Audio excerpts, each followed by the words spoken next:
নমস্কার, আমি প্রিয়া আর আমার নতুন একটা ব্লগে আপনাদের সকলকে স্বাগত জানাই। দিনটা 10th এপ্রিল। হ্যাঁ, আপনারা অনেকেই ভাবতে পারেন যে এত আগের ব্লগ এখন কেন শেয়ার করছে।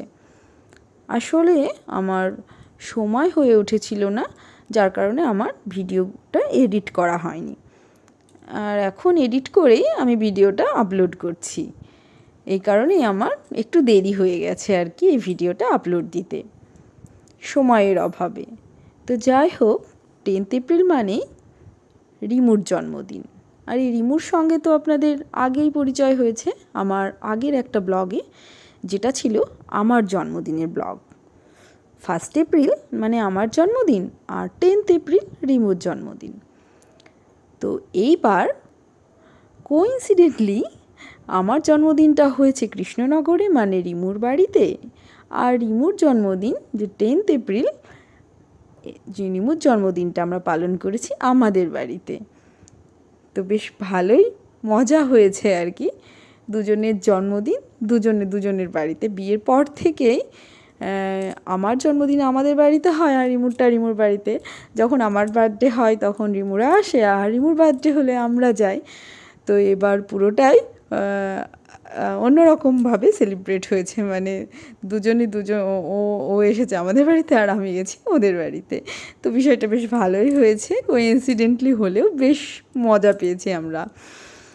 তো যাই হোক, দেখতেই পাচ্ছেন রিমুর সামনে অনেক রকম খাবার সাজানো আছে। মোটামুটি চেষ্টা করা হয়েছিল ও যেগুলো পছন্দ করে সেগুলোই ওর জন্মদিনের ডিশে রাখবার। তো একে একে সকলেই ওকে খাইয়ে দিচ্ছিল। যেহেতু জন্মদিন বলে কথা, তাই ফার্স্টেই সকলেই ওকে পায়েসটাই খাইয়ে দিচ্ছিল। তো পায়েসও খাচ্ছিল, সাথে সাথে সকলের আদর আর ও সকলের আশীর্বাদটাও নিতে ভোলেনি, কিন্তু সকলকে বেশ প্রণাম করেছে। হ্যাঁ, আর প্রণামের বিষয়ে একটা কথা মনে পড়ে গেল। দিদিভাই বলছিল যে প্রত্যেকবার জন্মদিনে ওকে মনে করিয়ে দিতে হতো প্রণাম করার জন্য, কিন্তু এইবার যেহেতু একটু বড় হয়েছে আগের তুলনায়, আগে তো ছোট ছিল তাই ওকে মনে করিয়ে দিতে হতো, কিন্তু এবার একটু বড় হয়েছে আর কিছুদিন আগেই দেখেছে যে আমি সকলকে প্রণাম করছিলাম, সবাই আশীর্বাদ করছিল, বিষয়টা ভালো লেগেছে। তো মনে রেখে ও সকলকে প্রণাম করেছে। তো আমি যখন খাওয়াচ্ছিলাম দুজনেরই বেশ হাসি হাসি মুখ, দেখতেই পাচ্ছেন। সামনে থেকে সকলেই অনেক কিছু বলছিল, হাসাচ্ছিল আর কি, যার কারণে রিমু খুব হাসছিল, তো আমারও হাসি পাচ্ছিল। তারপর একে একে সকলের সঙ্গে, মানে আমরা সকলেই রিমুর সঙ্গে ছবি তুললাম। ছবি তোলার পর রিমুকে বললাম ঠিক আছে এবার তাহলে ওর খাওয়া স্টার্ট করুন। তো খাওয়া স্টার্ট করার কথা বলতে ফার্স্টেই পোলাও আর এই যে মাটনের নালি পিস, যেটা ও খুব পছন্দ করে, দেখতেই পেলেন যে ওর মামা ওকে ওটাই খাওয়াচ্ছিল আর কি। তো যখনই ও দেখতে পেলো যে মামিমণি তো ভিডিও করছে, আমি বললাম একটু খাওয়ার ভিডিও করি। তো সঙ্গে সঙ্গে ও এক্সপ্রেশনটাও দারুণ দিয়েছিল, এটা বেশ বলতে হয় না, খুব ভালোই লাগলো।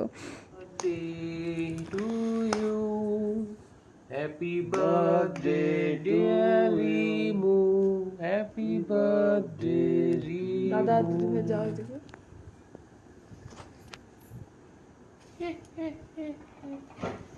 এরপর সন্ধ্যাবেলায় কেক কাটিং সেরে কিছু ছবি আপনাদের সঙ্গে শেয়ার করে দিলাম।